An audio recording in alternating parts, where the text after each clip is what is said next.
aplauso a todas las personas que se van a ir conectando en esta maravillosa experiencia de escudriñar las Escrituras, versículo por versículo. Y en esta oportunidad vamos a ir avanzando en relación a la carta del apóstol Santiago. Para ponernos en contexto, varios de ustedes saben que Santiago, también conocido como Jacobo en la Escritura, es hermano de sangre de Jesús. A diferencia de los demás apóstoles escogidos por el Señor, en este caso podemos encontrar a alguien que pudo tener un contacto con Jesús. Si bien la Escritura y el libro de Santiago no nos da detalles de vivencias entre Santiago y Jesús, él conoce a Jesús desde su niñez. Y en esta carta vamos a encontrar unas riquezas profundas en relación a la conducta que debe tener el creyente, la formación del carácter, cómo nosotros podemos tener una vida práctica victoriosa en Cristo Jesús. Así que cuando nosotros hablamos de Santiago, debemos entender que su carta tiene como principal motivación educarnos, adoctrinarnos en lo que es la conducta, cómo debemos proceder como cristianos. Así que vamos a ir avanzando, a ver si me lo permite la pantalla, porque está apagado el televisor, me parece allá y no lo puedo ver. Ahí está. La carta de Santiago, ahí está, tiene o nos brinda principios y valores fundamentales para desarrollar una vida cristiana práctica y victoriosa. Vamos a ver, porque esto es muy interesante, lo que Santiago tiene para enseñarnos. Lo primero que debemos entender, o la primera lección que nos proporciona Santiago, es que debemos, en la carta de Santiago vamos a encontrar el poder transformador que tiene un encuentro con el Cristo resucitado. Vamos a entrar en primera instancia con esto. ¿Por qué? A pesar de que Santiago es hermano de sangre de Jesús, él no creyó en la divinidad de Jesús hasta después de la resurrección de Jesús. Entendamos esto que es interesante. Él convivió con Jesús, vivió todos los años de la niñez y de la juventud de Jesús, experimentó los milagros de Jesús, la crucifixión de Jesús, la muerte de Jesús. Sin embargo, nada de todo eso que vivió con su hermano mayor, Jesús, nada de eso provocó en la vida de Santiago una conversión a Dios, a Cristo. Lo único que pudo generar que él realmente tuviera una transformación gloriosa y fuera uno de los pilares, fundamentales de la iglesia primitiva, fue que él pudo ver a su hermano resucitado. ¿Qué es lo que quiero dejarles saber, o qué es lo que intenta dejarnos Santiago saber con esto? Que el cristianismo es mucho más que una tradición ancestral familiar, que nadie va a tener realmente una vida victoriosa en Dios solamente por pertenecer a la misma línea denominacional o religiosa que pertenecieron sus padres. Que muchas veces el ver cómo el Señor hace milagros tampoco transforma a las personas. Yo conozco muchísima gente que ha recibido de Dios milagros, sin embargo siguen sin convertirse al que le hizo el milagro. ¿Pero por qué? Usted dirá, ¿pero por qué? Porque lo que realmente transforma a una persona no es ver el poder de Dios en acción haciendo sanidades o liberaciones. Lo que realmente transforma a una persona es tener un encuentro con el Cristo resucitado. Porque allí nosotros vamos a entender que Él no es una religión, que Él trasciende una denominación, que Él es mucho más que palabra. Él es vida eterna. Él es vida y paz. Él es vida y gozo. Él es vida y poder. Él es vida y unción. Él es la vida. El Señor dijo, el ladrón no viene sino para hurtar y matar y destruir, pero yo he venido para que tengan vida y la tengan en abundancia.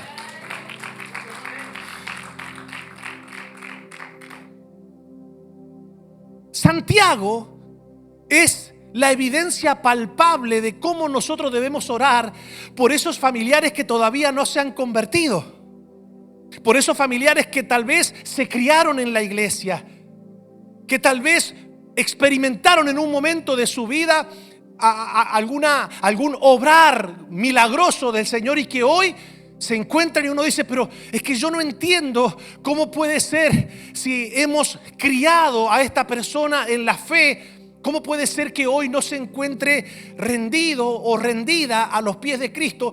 Y muchas veces uno se frustra porque dice, si yo traté de enseñar o trato de explicar o trato de evidenciar, no, lo que realmente hace que una persona sea transformada es que Cristo se le manifieste en su espíritu en la resurrección. ¿Por qué? Porque nuestro espíritu está, según la Escritura, cuando no tenemos esa resurrección espiritual. ¿Cómo está nuestro espíritu? Si nuestro espíritu necesita resurrección, ¿cómo está? Muerto. Y entonces es muy difícil que una persona con un espíritu muerto, separado de Dios, pueda en su entendimiento reconocer la necesidad de Dios en su vida. Entonces, aquí lo que podemos aprender en primera instancia en Santiago es cómo nosotros debemos orar por ese familiar que todavía, o ese amigo, o ese compañero de trabajo, esa persona que estimamos. ¿Cómo debemos orar? Y usted y yo debemos orar: Señor, no solamente te pido que la luz de Cristo resplandezca en su espíritu, oro por la resurrección de su espíritu. Revélate, Señor, manifiéstate, Padre, alumbra su espíritu por medio del Cristo resucitado. Y ahí tú vas a ver como el Padre dice: por fin alguien me está orando con sabiduría espiritual. ¿Me siguen? Yo puedo orarle al Padre y decirle: Señor, te pido por la salvación de fulano. Es buena gente, pero todavía le falta algún toquecito. Dios te dice: mira, muy linda, muy simpática tu oración, pero no es bíblica. Entonces, vamos a ver por la Escritura que claramente Santiago no tiene una transformación hasta después de la resurrección y cómo él no creía en Jesús como el Mesías. Dice la Escritura: después de estas cosas andaba Jesús en Galilea, pues no quería andar en Judea porque los judíos procuraban matarle. Estaba cerca la fiesta de los judíos, la de los tabernáculos, y le dijeron sus hermanos. Claramente esto lo ve un católico a ultranza y dice: ay, pero eran los hermanos en Cristo. No, eran los hermanos de sangre. Dice: y le dijeron: sal de aquí y vete a Judea, para que también tus discípulos vean las obras que haces, porque ninguno que procura darse a conocer hace algo en secreto. Si estas cosas haces, manifiéstate al mundo, porque ni aún sus hermanos creían en él. No creían. Entonces vamos a ver qué más dice el libro de Marcos. Dice: salió Jesús de allí y vino a su tierra y le seguían sus discípulos. Y llegado el día de reposo comenzó a enseñar en la sinagoga, y muchos oyéndole se admiraban y decían: ¿de dónde tiene estas cosas? ¿Y qué sabiduría es esta que le es dada? Miren lo que se preguntaban. Y estos milagros que por sus manos son hechos. O sea, la gente que lo había conocido desde niño, que lo había visto crecer. Acuérdense que el primer milagro que Jesús hace, a ver si tienen buena memoria, donde Jesús manifiesta el primer milagro, donde vieron la gloria del Señor y muchos creyeron en él. En Caná de Galilea, en una boda. Entonces estamos hablando de que Jesús, cuando manifiesta el primer milagro, tenía alrededor de 30 años. Sin embargo, claramente la gente decía: che, pero esta persona como que de repente, nosotros lo hemos visto jugar, lo hemos visto con el Padre haciendo trabajos exacto, y ahora ¿cómo puede ser que de la nada tenga semejante sabiduría, tenga semejante conocimiento y encima el poder que fluye en él? Entonces dice la Escritura: no es mire cómo lo identificaban, no es el carpintero, hijo de María, hermano, ¿verdad?, de José, de Judas. Ahí está. O sea, en la Escritura, en el Nuevo Testamento, tenemos dos cartas de dos hermanos de Jesús. Uno era Santiago y el otro era Judas, que no era Judas el Iscariote, no era Judas el que lo traicionó, habían dos Judas. Estaba el Judas Iscariote y el Judas hermano de Jesús. Y dice, y de Simón. O sea que por lo menos aquí se registran 4 hermanos varones de Jesús. Dice, ¿no están también aquí con nosotros sus hermanas? Se ve que María y José rompen con la teología católica, porque parece que después, como no había televisión, me ganaron a mí, al pastor Roberto. Sus hermanas, o sea que ¿cuántos hijos tuvo María y José? Ya tenemos 4 varones. Y después sus hermanas, no dice cuántas. Dice, y se escandalizaban de él. Mas Jesús les decía, no hay profeta sin honra, sino en su propia tierra, y entre sus parientes, y en su casa. No creían en él.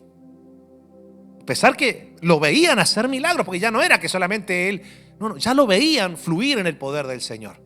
Sin embargo, ¿qué fue lo que llevó al apóstol Santiago a tener una vida totalmente cambiada y transformarse en uno de los pilares más importantes de la iglesia primitiva? Bueno, vamos a ver aquí. Aquí lo explica de una manera muy, pero muy concisa el apóstol Pablo. Dice, además os declaro, hermanos, el evangelio que os he predicado, el cual también recibisteis, en el cual también perseveráis, por el cual asimismo, si retenéis la palabra que os he predicado, sois salvos, si no creísteis en vano. Porque primeramente os he enseñado lo que asimismo recibí. Que Cristo, a ver cuál era la enseñanza primordial de la iglesia primitiva, que Cristo murió por nuestros pecados, conforme a la Escritura, a las Escrituras, y que fue sepultado y que resucitó al tercer día, conforme a las Escrituras. ¿A qué Escrituras? A las Escrituras antiguo testamentarias. Todavía no se había redactado todo el Nuevo Testamento. O sea que el Antiguo Testamento daba testimonio de que el Mesías debía morir, ser sepultado y resucitar. Esto es glorioso. Y ahora comienza a decir algo sumamente interesante. Dice, y que apareció a Cefas. A ver, los que saben Biblia, ¿quién es Cefas? Pedro, ¿verdad? Y después a los 12. Pero es algo interesante. Claro, cuando uno va leyendo la Escritura, va teniendo un poquito de luz en relación a cuestiones que uno dice, bueno, esto lo paso rápido, total, no tiene trascendencia. No.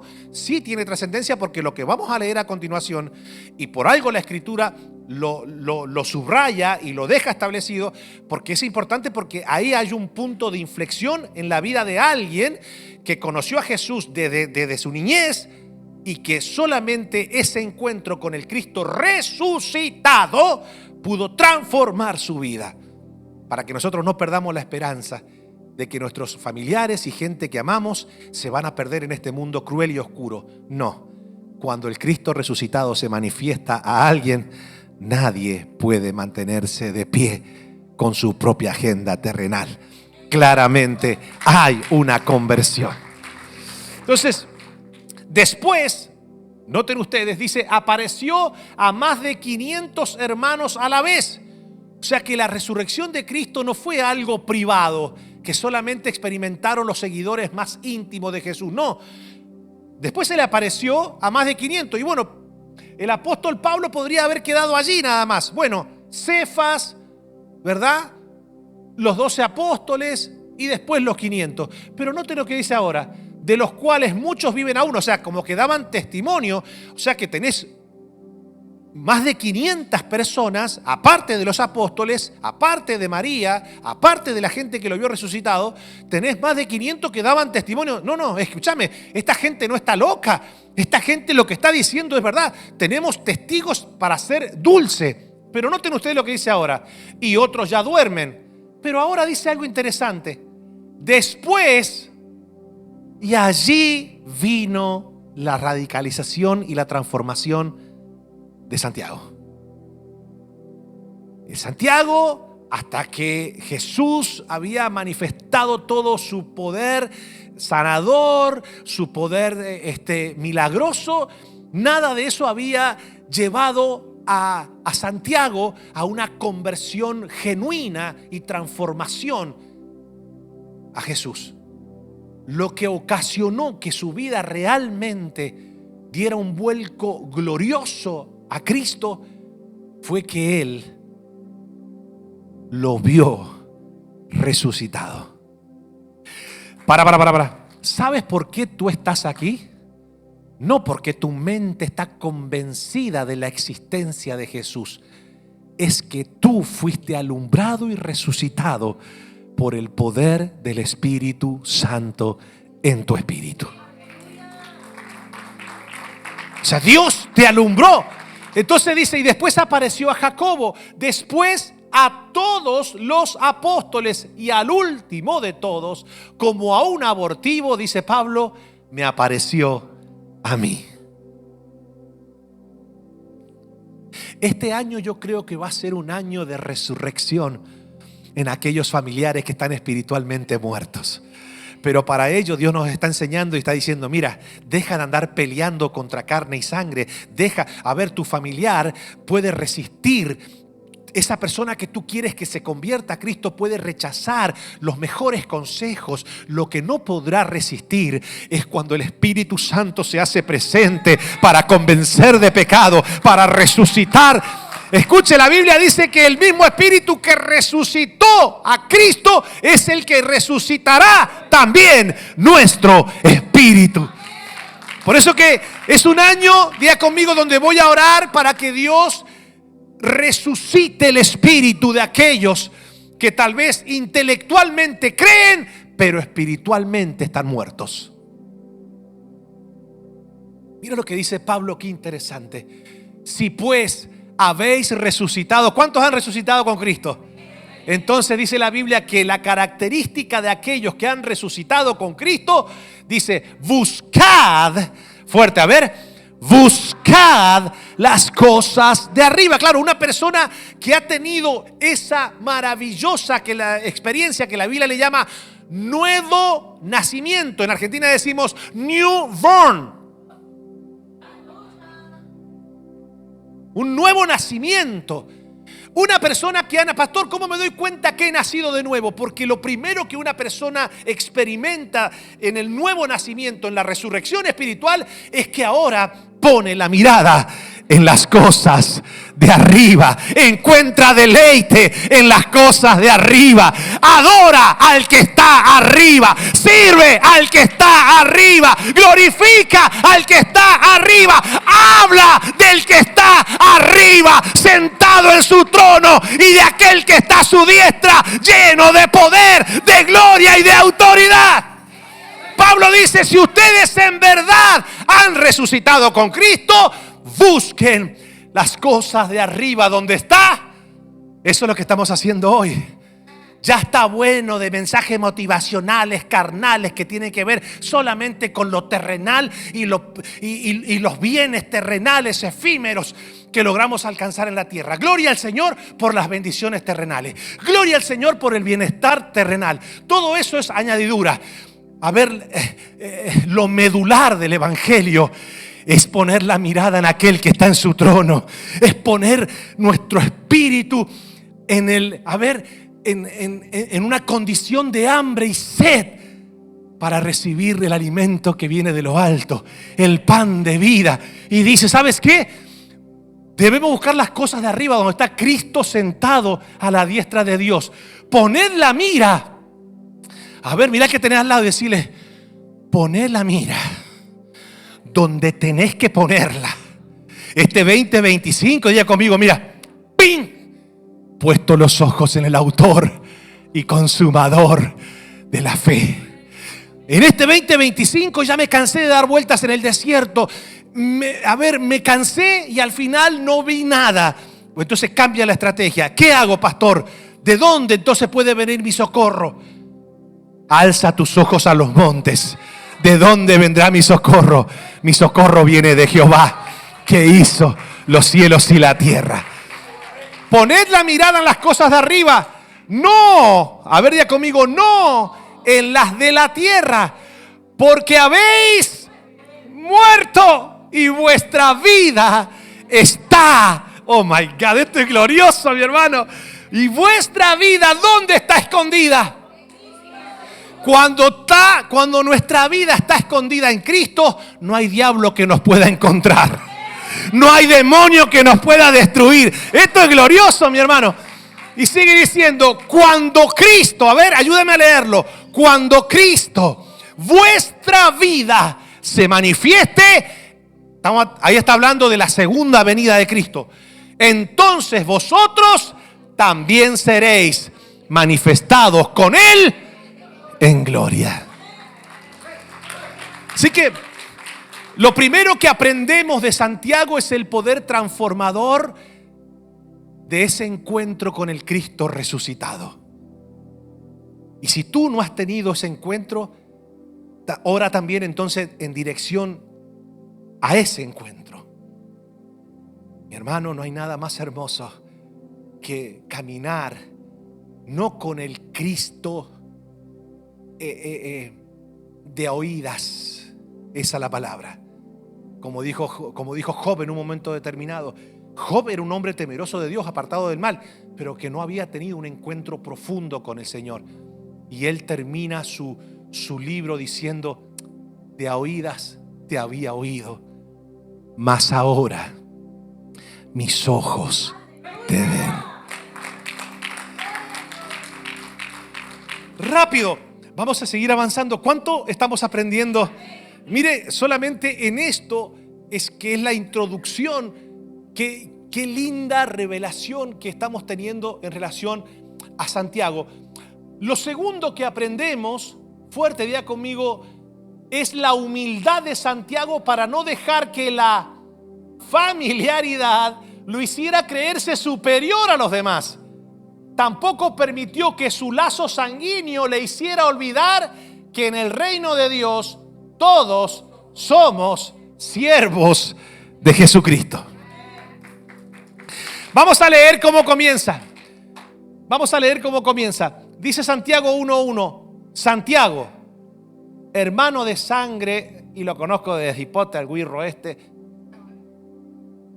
Noten ustedes cómo él se presenta. Fue tan glorioso el encuentro con el Cristo resucitado que él inicia su carta y no se presenta como, hey, el hermano. Viste que estamos en un mundo lleno de presunción y nosotros que queremos escalar en esta vida, a ver,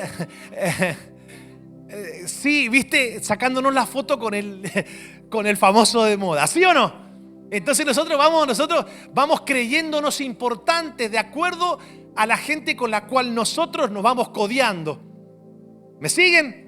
Entonces la gente de repente, qué sé yo, me ven a mí sacarme una foto con X persona y dice, uy, mira hasta dónde Dios te ha llevado. Dígame si no es así. Wow, ¿hasta dónde vas a...? Claro, entonces en este mundo lleno de presunción, donde la gente piensa que éxito es que te vean al lado de alguien que tiene éxito, y entonces eso es, agarrarte de una estrella que no te pertenece. Imagínense, ¿cómo hubiese comenzado usted una carta a la comunidad cristiana si usted hubiese sido hermano o hermana de Jesús, literal? A todos los que se dicen ser apóstoles, pero acá le habla a alguien más. O sea, ustedes lo conocen de los 30. Aquí les habla el hermano. Entonces hay gente, ¿viste? Que hay gente que dice, no, yo tengo más poder y autoridad y tengo más unción de lo que ustedes pueden llegar a tener, porque yo soy una persona que tengo un lazo mucho más profundo que ustedes. Sin embargo, mire cómo él se presenta. Santiago, siervo de Dios y del Señor Jesucristo. Por ejemplo, yo soy el más chiquito de la familia. Y tal vez mi hermana y mi hermano saben que soy el pastor de la iglesia o de la Grey, pero yo para ellos sigo siendo el ñoño. Porque muchas veces, ¿qué es lo que hace que que no se pueda manifestar el poder y la gloria del Señor en nuestras vidas. Diga conmigo, la familiaridad. ¿Qué es lo que hacía que Jesús no pudiera hacer muchos milagros en el lugar donde Él se había criado? Porque decían, pero este no es el hijo del carpintero. ¿Pero acaso sus hermanos no lo conocemos? ¿Sus hermanas no están casadas con nosotros? Pero sí, ¿cómo puede ser? ¿De dónde saca este? Así lo trataban, en una forma peyorativa. Entonces, ¿qué pasa? Cuando nosotros perdemos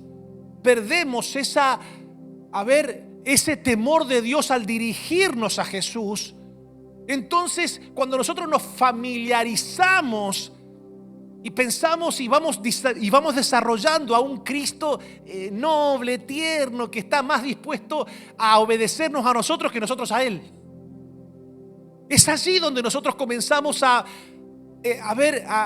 abortar las intervenciones gloriosas de Dios en nuestra vida.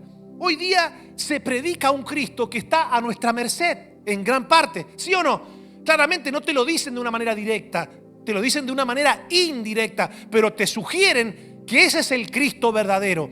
Es un Cristo bueno, es un Cristo que no busca nuestro cambio, que no busca nuestro crecimiento, que no busca nuestras correcciones, que lo único que quiere es vernos alcanzar nuestros sueños, que lo único que quiere es vernos realizar cosas personales. Y Él nos ama como somos, y Él no anda buscando meterse en la vida privada de nadie. Dígame si no es así.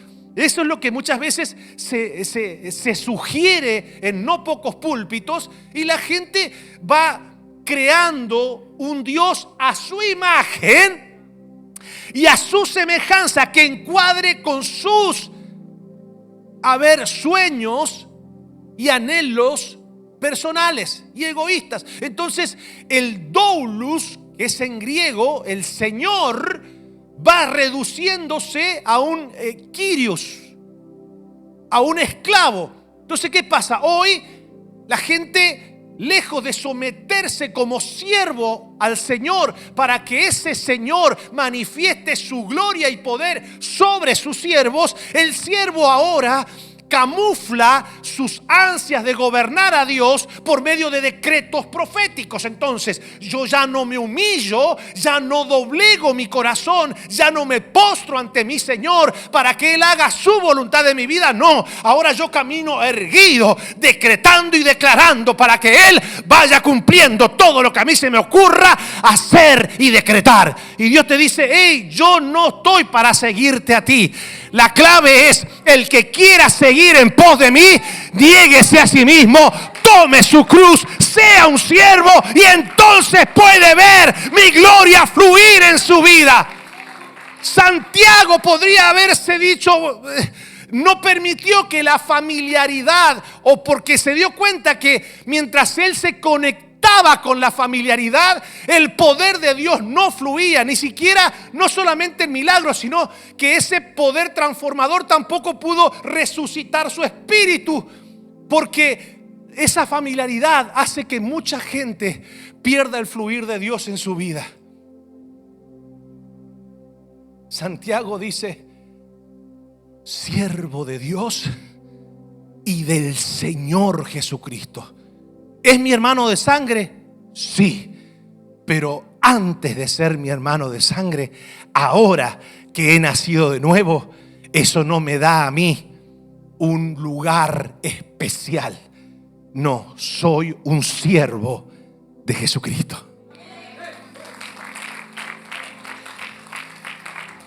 Si usted me pregunta y me dice, pastor, ¿cuál es uno de los más graves problemas que atraviesa el cristianismo de nuestros días? Uno de los problemas más severos que atraviesa el cristianismo de nuestros días es que para muchos Jesús dejó de ser Señor. Solamente se quedó en ser Salvador. Y usted dirá, pastor, ¿no es lo mismo? No es lo mismo. Porque reconocer a Jesús como Salvador solamente inclina nuestro corazón a la gratitud. Pero reconocerlo como Señor inclina nuestro corazón al sometimiento. Esto es tremendo, mi hermano. Por eso es que en un momento determinado Jesús dice: ¿por qué me llamáis Señor, Señor, y no hacéis lo que yo os digo?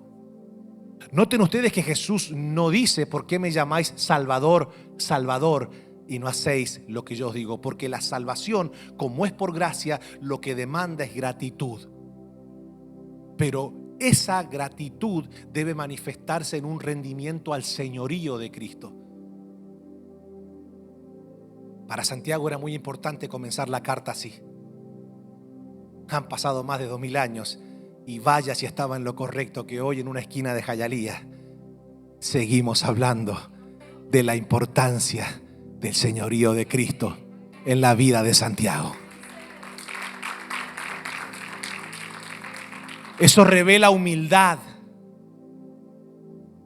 Revela humildad. Porque habían varios pilares en la iglesia de Jerusalén en el primer siglo. Habían varios. Pedro era uno. Sin embargo, usted nunca va a ver a Santiago luchar por sobreponerse o para preponderarse sobre los demás. Él sabía que el lazo sanguíneo no le daba ningún tipo de privilegio. Entonces, ¿qué aprendemos de Santiago en segunda instancia? La segunda lección es humildad. ¿Qué aprendemos? La importancia de someternos al señorío de Cristo. Este 2025 debemos dejar de ser creyentes de etiqueta. ¿Me siguen? ¿Me hago entender con de etiqueta? Y comenzar a ser creyentes temerosos del Señor. ¿Y cómo se manifiesta el temor de Dios, pastor? En someternos al señorío de Cristo. Qué lástima sería, qué lástima y qué triste sería que al culminar nuestros días de fe, de creencia, y nosotros estemos totalmente seguros de que hemos llevado una vida cristiana como Dios quiere, y que Él nos mire y nos diga: no te conozco. Pero ¿cómo me va a decir no te conozco? Es que solamente el Padre conoce a los que viven bajo el señorío de Cristo.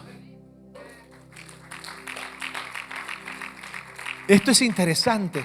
Entonces, escuchen esto que es interesante también, y acá vamos a adentrarnos mucho más profundamente en las lecciones que nos proporciona la carta de Santiago. En tercera instancia, Santiago nos enseña la forma, diga conmigo, la forma en que debemos afrontar las pruebas, y nos arroja luz para que entendamos cuál es el fin por el cual Dios las permite. Entonces, dice este gran pensador mendocino: las pruebas que Dios permite en nuestras vidas tienen como propósito, número uno, noten ustedes, lo que Santiago nos va a enseñar es el porqué de las pruebas que Dios, de las pruebas que Dios permite, que son muchas veces las más difíciles de entender. Porque nosotros pensamos que llevar una vida correcta delante del Señor nos hace exentos de atravesar pruebas. Y el hecho de caminar en santidad, en pureza y en rectitud delante del Señor no indica que ahora el Señor nos va a proteger de las pruebas. No, las pruebas le pasan a las personas no solo que se portan mal y que les toca atravesar pruebas, no porque fue la voluntad del Señor, sino porque es la consecuencia de su mal proceder, porque hay diferentes tipos de pruebas. Están las pruebas en las cuales se vienen a mi vida, pero no porque Dios las permitió, sino porque uno hizo mal las cosas y de repente se encontró con la consecuencia de su mal proceder. ¿Me siguen? Y entonces, pastor, cuando la prueba viene por causa de mi mal comportamiento, ¿cómo soluciono? Porque al final, si es una consecuencia, ¿cómo salgo de ella? Arrepintiéndote. El arrepentimiento le demuestra a Dios que nosotros hemos reconocido el error, el pecado, y que nosotros nos volvemos a Él en obediencia a su palabra. Ahora, una persona que comete el pecado y no se arrepiente es una persona que va a seguir sufriendo y cada vez con más intensidad la consecuencia del pecado. ¿Hasta aquí estamos bien? Santiago ahora, después de su presentación y de lo que hemos aprendido las 2 primeras lecciones, ahora Santiago dice, bueno, yo voy a enseñarles a ustedes que los cristianos atraviesan pruebas. Atraviesan pruebas. Y no son pruebas provocadas porque me porté mal, sino porque Dios las permite. Y Dios las permite no porque sea un Dios cínico que se alegra en vernos a nosotros en medio de una prueba. No, Dios las permite porque tiene un propósito detrás de esa prueba. ¿Cuál es el propósito? Procesar el carácter. Está comprobado, mi hermano. Aquellos que aman al Señor, aquellos que se han rendido a Cristo, aquellos que incondicionalmente adoran al Padre, cuando les viene la prueba, claramente son momentos donde uno tiene que pararse firme, pero esa prueba a muchos lo que hace es procesarle el carácter. Y damas y caballeros, nuestra vida depende del carácter que desarrollemos. A mucha gente se le abren puertas por el don maravilloso que Dios ha puesto en su vida. Pero esa misma puerta que se abren a causa del don, del talento que Dios le ha dado, se le cierra por el mal carácter que tiene. Al don que Dios te dio, debes sumarle el carácter de Cristo en tu vida. Hay un pensamiento que leí una vuelta que decía: presta mucha atención, decía el pensamiento, presta mucha atención. Podrán contratarte por tu talento, pero te van a despedir por tu carácter si no te preparas. Comenzarán, de hecho, alguien puede comenzar a amarte, porque esto no es cuestión laboral solamente, esto también tiene que ver con el amor. Podrán enamorarse de ti por tu talento, por tu carisma, pero te terminarán pegando una patada por tu carácter. A mucha gente no le gusta trabajar el carácter. Entonces, el carácter para Dios es muy importante porque dice la Biblia que el Señor no se va a detener en nuestra vida hasta que Cristo sea formado en nosotros. A ver, ¿cuántos tienen un carácter completely? Complicated. Ok. ¿Cuántos tienen un carácter complicado? Levántenme la mano. 3. Padre, qué lindo que son.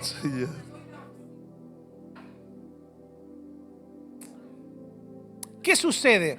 Diga conmigo, el problema, míreme. El problema no es el carácter complicado en sí, aunque es un problema, pero no es el problema medular.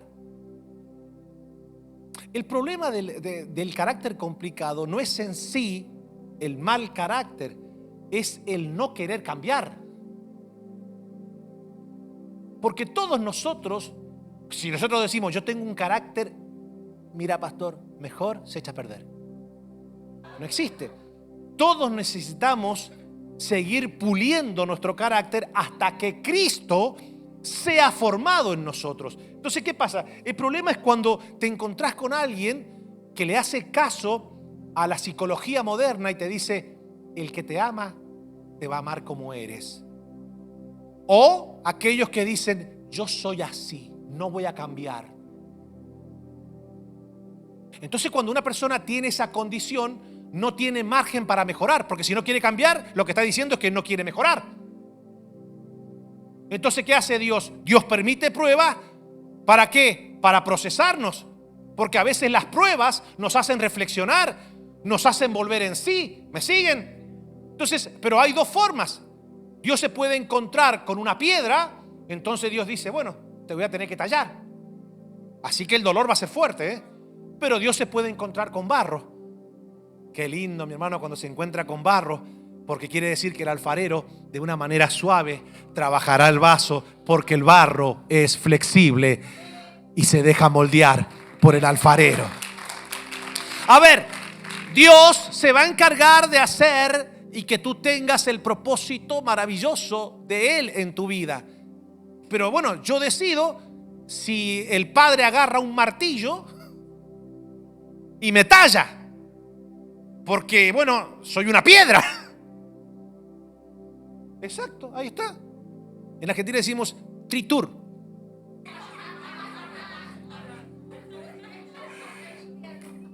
Triturar. Entonces hay muchos de ustedes que dicen, ay pastor, yo siento como que Dios me está, pero pa, pa. Ahí está, eso te pasa por ser piedra.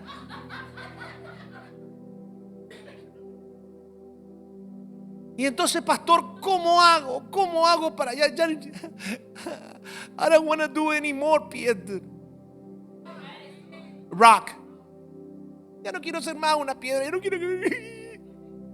Bueno, entonces ahora dile, Espíritu Santo, ya no voy a pelear más. Me rindo. Haz conmigo conforme a tu voluntad. Venga tu reino, venga tu gobierno, venga tu señorío sobre mi vida. Hágase conmigo conforme a tu voluntad. Así me gusta. Así me gusta. Entonces el barro dice, ay, mira, ay, me está moldeando. Ay, no me hace cosquilla. No, tampoco así. Pero el Señor te va dando forma. Y aunque creas, aunque no creas, en algunos de ustedes el Señor se está tardando un poquito más, pero no porque el Señor esté lento. Porque ustedes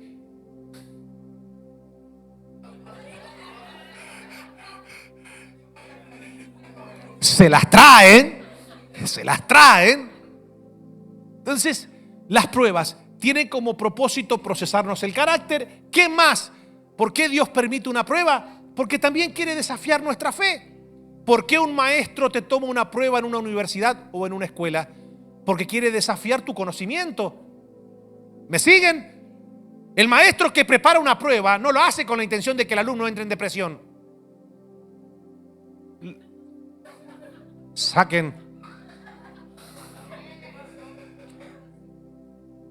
Ok.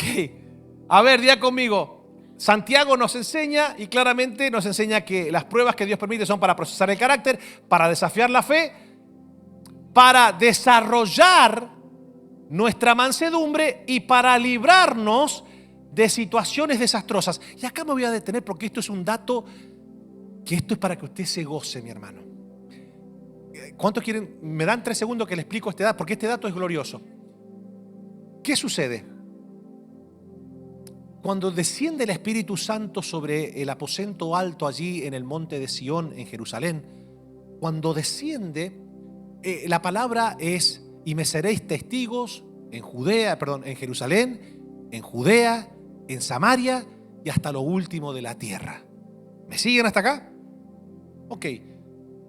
Los cristianos comienzan a pregonar el Evangelio. Y desde el año aproximadamente 33 de nuestra era, Jesús asciende al cielo, o el año 30 más o menos, no está exactamente la fecha en que Jesús asciende, pero sí es entre los años 30, 33, asciende al cielo. Los cristianos comienzan a llevar el Evangelio por doquier, dentro de lo que era esa zona, la zona de Jerusalén, la zona de Judea, la zona de Samaria. ¿Me siguen hasta acá?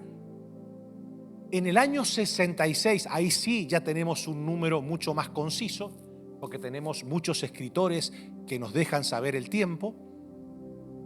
En el año 66 Israel sufre un asedio y una guerra cual nunca antes vista, y algunos dicen que las devastaciones que vivieron los judíos del año 66 al año 73, una guerra de 7 años entre Roma y las revueltas judías,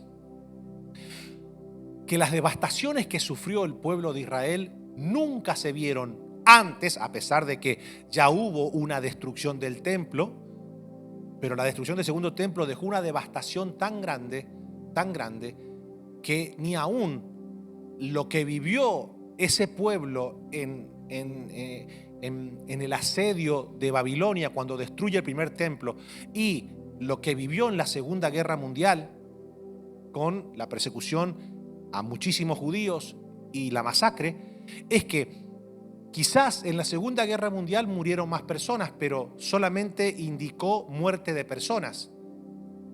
en esa guerra hubo una devastación cultural, moral, religiosa, una vergüenza eterna.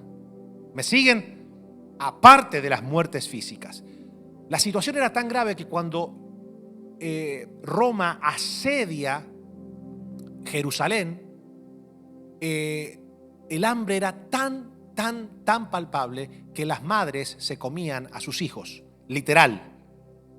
Los hombres se comían para poder mantenerse de pie su propio cinturón, se comían sus sandalias, porque estaban asediados y cuando un judío quería salir era masacrado.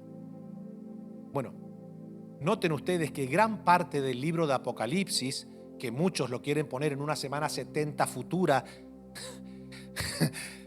o sea, que la semana 70 de Daniel todavía no se cumplió, no sé por qué rayos dicen eso, pero bueno, la cuestión es que la quieren poner en un futuro. Gran parte, no todo, pero gran parte del libro de Apocalipsis, gran parte de los juicios que se mencionan en el libro de Apocalipsis ocurrieron en la guerra de los romanos con los judíos. ¿Por qué? Porque la palabra tierra tiene dos connotaciones en la Escritura. En primera instancia, cuando habla de tierra, puede hablar de la tierra como el globo terráqueo, la tierra en su plenitud. ¿Me siguen? Pero también la Biblia habla de la tierra en cuanto al pueblo de Israel, la tierra prometida, la tierra de Canaán. Entonces, cuando yo estudio la Escritura, tengo que ver en qué contexto aparece la palabra tierra, si está hablando del globo terráqueo o si está hablando de la tierra de Israel. Entonces, cuando, por ejemplo, en varios de los juicios que se contemplan en el libro de Apocalipsis dice, y la tercera parte de la tierra fue destruida, entonces yo tengo que ver si esa palabra tierra está hablando de si fue la palabra, o sea, si es la tierra de Israel. ¿Me siguen? Me siguen hasta acá, ¿verdad? Entonces, ¿qué pasa? Esto es interesantísimo. Antes del asedio, comienzan unos sucesos que para quien no entienda el por qué Dios permite, si al final se estaba predicando el Evangelio, si se estaba anunciando las buenas nuevas de salvación. En primera instancia le dan muerte a Jacobo, ¿se recuerdan? Después le dan muerte a Esteban. Y se comienza, dice la Escritura, una persecución al pueblo cristiano. Entonces, ¿qué pasa? Al haber una persecución, muchos cristianos que estaban en Jerusalén y que estaban viendo que le estaban agarrando el gustito a matar a los cristianos, comienzan a esparcirse, y unos se van para Judea y otros se van para Samaria, para que se vaya cumpliendo lo que la palabra decía: y me seréis testigos en Jerusalén, en Judea, en Samaria y hasta lo último de la tierra. Entonces, uno que no entiende el porvenir, que no entiende lo que Dios está viendo, porque Dios ve el mañana. Escuchen, porque este dato es hermoso. ¿Están listos para lo que le voy a decir? Cualquier cristiano de ese dice, pero ¿por qué Dios está permitiendo esto? ¿Por qué semejante persecución? ¿Por qué? ¿Por qué? Pero no lo entiendo. Por eso le digo que uno debe entender que cuando Dios permite una prueba, no lo hace solo por el mero hecho de vernos pasar un momento turbulento. No, cuando Dios permite una prueba, Él sabe por qué lo permite, aunque nosotros no lo entendamos. Y en algún momento lo vamos a poder entender. Entonces los cristianos comienzan a esparcirse. De hecho, llega un momento en que el apóstol Juan, cuando escribe el libro de Apocalipsis, que Juan lo escribe antes, diga conmigo, antes del asedio de Roma a Israel, es decir, todos los libros, diga conmigo, todos los libros del Nuevo Testamento se escribieron antes de la guerra de Roma con los judíos. Porque un acontecimiento tan importante como la devastación que hicieron los romanos en Jerusalén y la destrucción del templo, vos te pensás que ninguno de los apóstoles va a escribir diciendo nos han destruido nuestra centralidad. Claramente lo hubiesen escrito. Entonces, y si Juan hubiese escrito el Apocalipsis, como dicen algunos teólogos de nuestros días, que lo escribió en el año 90 después de Cristo, si lo escribió en el año 90, quiere decir entonces que Juan vio la destrucción del 66 al 73. Y usted se va a creer que Juan no va a poner absolutamente nada de lo que vivió el pueblo judío. Vamos, hasta por sentido común. ¿Me siguen? Entonces, ¿qué pasa? Cuando los cristianos comienzan a ser perseguidos, quizás muchos se quedaron como incomprendidos de por qué Dios estaba permitiendo esa prueba. Pero le voy a decir algo que es interesantísimo. Los cristianos van, y ya Juan en el libro de Apocalipsis comienza hablándole a las iglesias que están en Asia Menor. Asia Menor, pastor, ¿de dónde era? La actual Turquía. Está muy alejado en términos de caminar desde Jerusalén hasta lo que hoy sería, gran parte de las ciudades que se ubican al sur de Turquía. En aquel entonces era Asia Menor. Y comienza Juan hablándoles a las iglesias que están en Asia Menor. O sea que se habían esparcido ya demasiado lejos. De hecho, Pablo era de una ciudad de Tarso, que también queda al sur, pero hacia el Líbano, en la actual Turquía. De hecho, yo estuve en esa ciudad de Tarso. Es algo impresionante. Ahora, escuchen esto que es interesante. Dios permite una persecución y uno dirá, ¿pero por qué? ¿Sabe qué pasó? Cuando vino el asedio, que ya le conté lo que se vivió en esos 7 años, que se cumple lo que la Biblia dice que son 7 años de gran tribulación sobre la tierra, que son días que no se vieron ni se volverán a ver. Israel, a pesar de que pasó diferentes periodos en su vida de destrucción, esos 7 años está registrado en la historia que Israel sufrió la peor devastación de antes y después. No sufrió una devastación tan terrible como esa. Pregúnteme, ¿qué fue lo que atacó Roma? Jerusalén. ¿Sí? Judea. Toda esa provincia.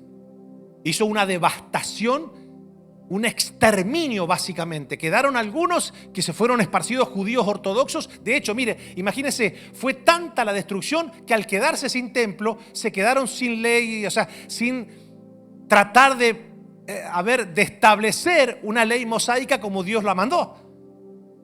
Porque sin templo, ¿qué no hay?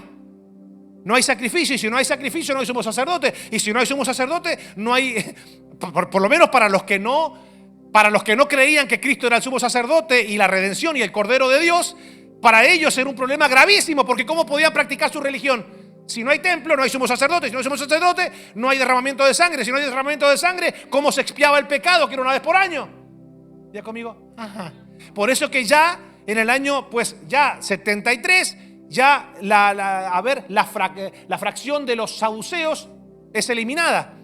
Los cristianos son eliminados y solamente quedan los fariseos, que se inventan una nueva forma de expiación del pecado. Y uno dice, ¿pero por qué? ¿Cuál? Y si no hay templo, no hay sangre.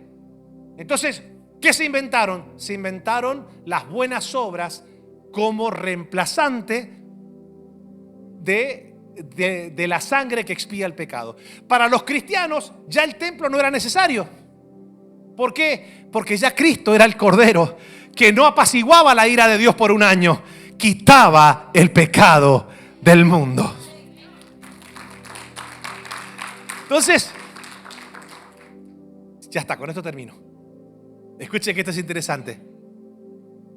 Los cristianos son esparcidos y se van. Cuando llega el año 66, viene el asedio, la devastación y la destrucción. Pregúnteme, pastor, ¿cuántos cristianos murieron en el asedio de los romanos a Israel? ¿Cuántos cristianos murieron en esos 7 años de asedio y de guerra, de devastación y destrucción? Pregúnteme, ¿cuántos murieron? Registrado históricamente, ni un solo cristiano murió. ¿Sabe por qué? Porque Dios permitió una prueba de persecución, pero no porque le gustaba verlos correr, sino porque los esparció, porque ya Dios veía la devastación que venía, y entonces el Señor dijo, yo los voy a librar de la ira venidera que ha de venir. Los libró. Por eso que uno no se debe quejar con Dios. ¿Pero por qué Dios permitió esta prueba? No, escucha, Dios sabe que a veces permite una prueba porque te está librando de algo mucho peor. Por eso es que la queja no es algo que a Dios le agrada, porque la queja es desconfiar de que Dios está en control de tu vida. Tú y yo no debemos desconfiar de eso. Usted y yo debemos permanecer siempre firmes en nuestra fe, sabiendo de que Dios sabe por qué pasan las cosas, cuándo pasan las cosas, y Él siempre está adelante de nosotros. Él está en nuestro pasado para sanarnos, en nuestro presente para protegernos y en nuestro futuro para cuidarnos. Él está. Entonces, mira lo que dice Santiago: hermanos míos, tened por sumo gozo cuando os halléis en diversas pruebas. Claro, y usted dirá, pero este hermano de Jesús, ¿por qué dice eso? Lo que Santiago nos está enseñando es, muchachos, a ver, la predisposición que ustedes tengan o el prejuicio que ustedes tengan en relación a las pruebas va a determinar, es muy determinante. Entonces, Santiago dice, tengan por sumo gozo cuando se hallen en diversas pruebas. ¿Y quiénes son los que pueden estar gozosos en las diversas pruebas? ¿Quiénes son? Los que entienden que cuando Dios permite una prueba es porque está procesando nuestro carácter, está desafiando nuestra fe, está desarrollando nuestra paciencia y nos está librando de cosas desastrosas. Solamente una persona que entiende que el propósito de Dios para cuando permite una prueba en nuestra vida es para hacernos crecer, madurar. Entonces la persona ya va a dejar de, ay, ojalá que este año no me venga ninguna prueba. Ay, que no me venga. Ay, pero niña. Ay, pero yo no sé qué va a pasar. Ay, pero salgo de una prueba, meterme en otra. Ay.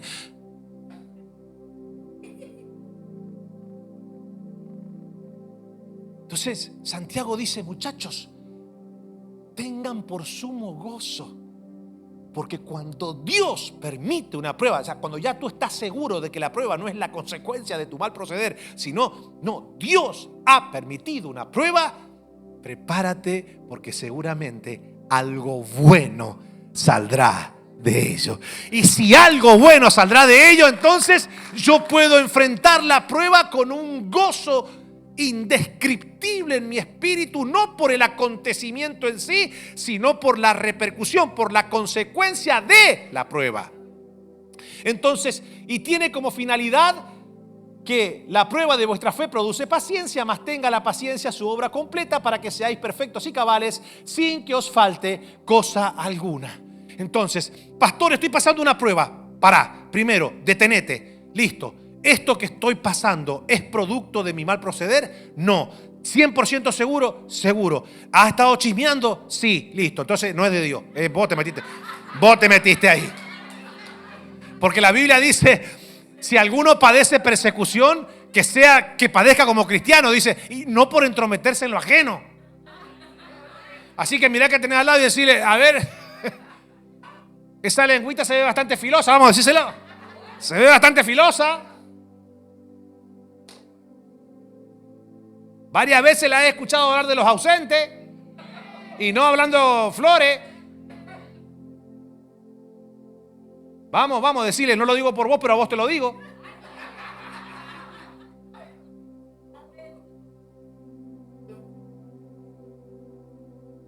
Una vuelta leí un pensamiento que dice así, dice, chismean, critican, se quejan, murmuran, calumnian. Y luego llegan a casa y dicen, ¿qué maldad he hecho yo en la vida para merecer todo lo que me está pasando? Porque no asocian la lengua con lo que le está pasando. Bueno, de hecho, Santiago también en el capítulo 3 nos deja tremenda enseñanza, para que tú lo sepas. Óyeme, qué clase de enseñanza de Santiago.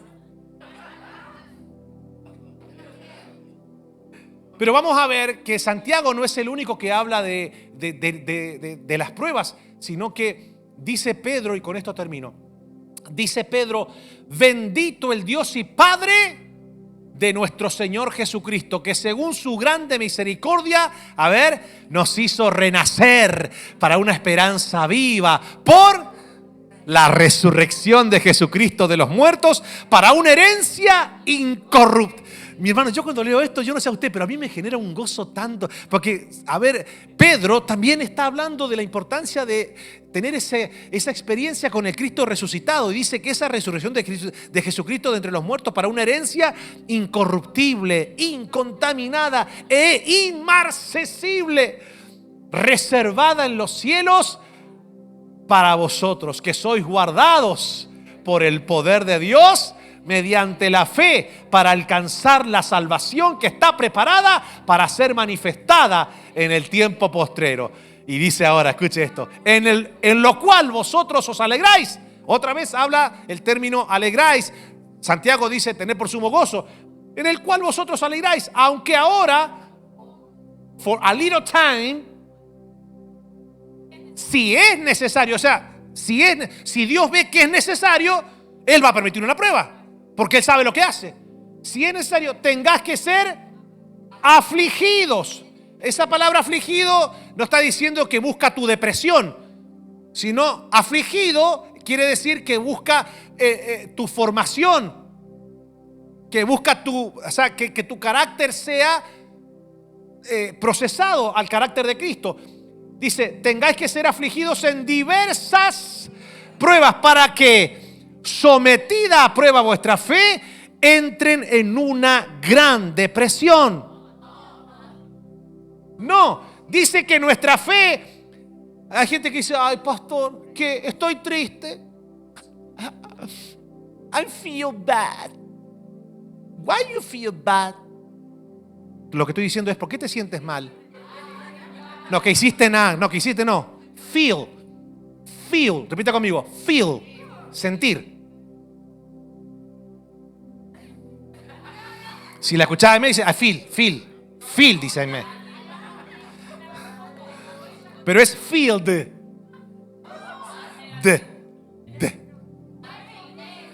Ok, feel. Cuando te haga la pícara. Bueno. Hay gente que dice, me siento mal, pastor, ¿por qué? Because I don't have gold. I don't have a silver. No tengo oro ni plata.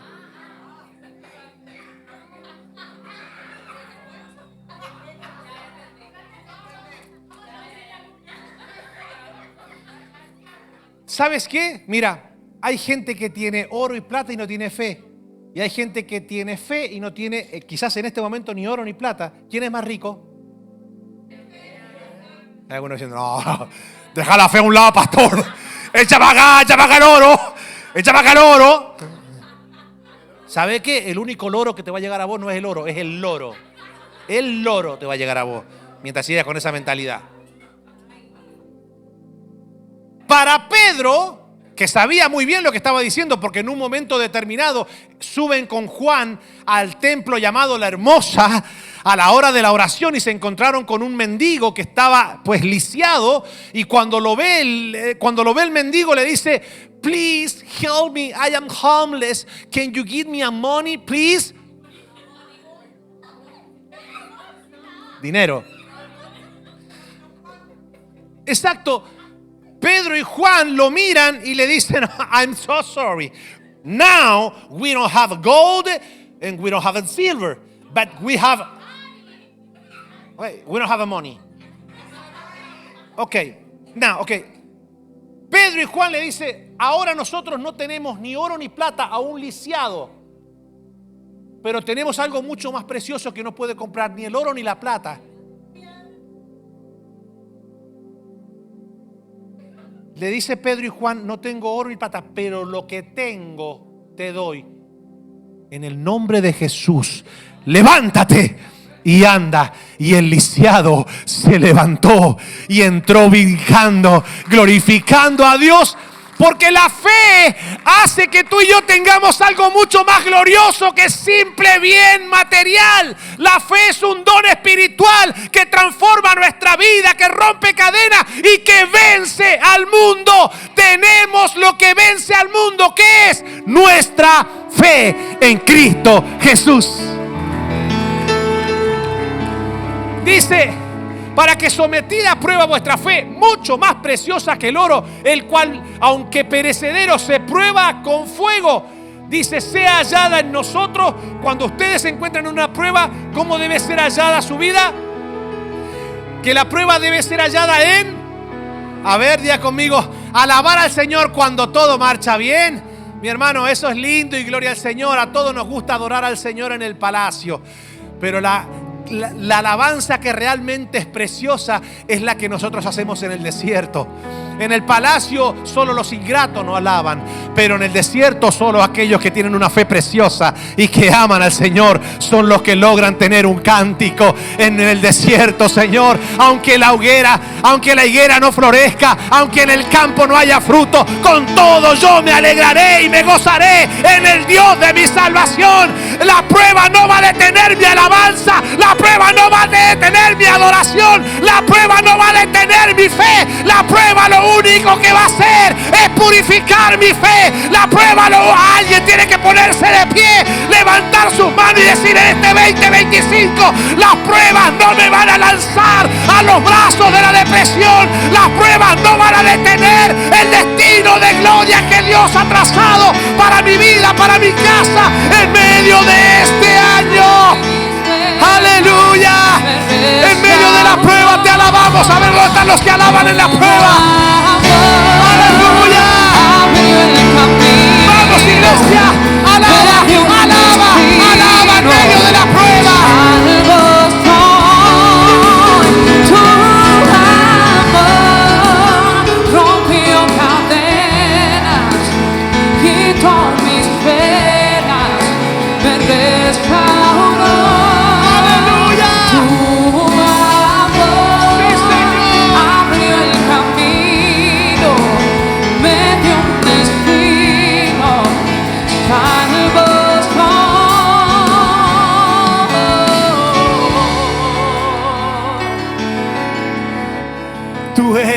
Cántico en medio de la prueba, Señor. Las pruebas no van a silenciar mi adoración. Las pruebas no van a debilitar mi fe. Por el contrario, van a purificarme la fe. Las pruebas, Señor, no enmudecerán mi lengua. Por el contrario, en medio de la prueba, escucharás mi cántico. Escucharás mi cántico. Exaltaré tu nombre en medio de las pruebas, oh Dios. No porque sea una persona fanática, religiosa, no. Exaltaré tu nombre en medio de la prueba porque tú me has hecho comprender que en tus manos tengo el mejor escondite y que tu vida está en control de mi vida. Mi Señor, qué hermosa enseñanza que nos has traído en esta noche. Permite que esta palabra caiga en buena tierra y que todos podamos retener esta palabra en nuestro espíritu. Que nuestro corazón sea esa buena tierra donde a partir de hoy, Señor, nos gocemos en medio de la prueba, te adoremos en medio de la prueba, forme nuestro carácter en medio de la prueba, desarrolle nuestra paciencia en medio de la prueba, hasta que podamos llegar a la estatura del varón perfecto que es Cristo Jesús.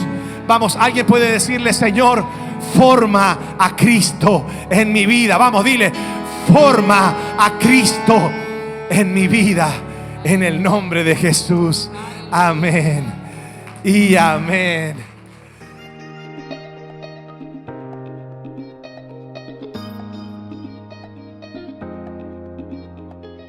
Mucho más preciosa que el oro, el cual aunque perecedero se prueba con fuego, sea hallada en alabanza, gloria y honra cuando sea manifestado Jesucristo, a quien amáis. ¿Cuántos aman al Señor? Sin haberle visto, en quien creyendo, aunque ahora no lo veáis, os alegráis con gozo inefable y glorioso, obteniendo el fin de vuestra fe. ¿Cuál es? Que es la salvación de vuestras almas. Mira al que tenés al lado y decirle: yo sabía que Dios te iba a hablar hoy. Viste que Santiago tiene mucho que enseñarnos. ¿Cuántos a partir de hoy se van a gozar en la prueba? ¿Cuántos a partir de hoy van a adorar a Dios en la prueba? Vamos, ¿cuántos le van a decir al Señor por qué? Diga conmigo, ¿para qué, Señor? ¿Qué me quieres enseñar con esta prueba? Heme aquí, tu siervo oye, tu sierva oye. Vamos, dele fuerte el aplauso a Jesús. ¡Wow! Recuerden que necesitamos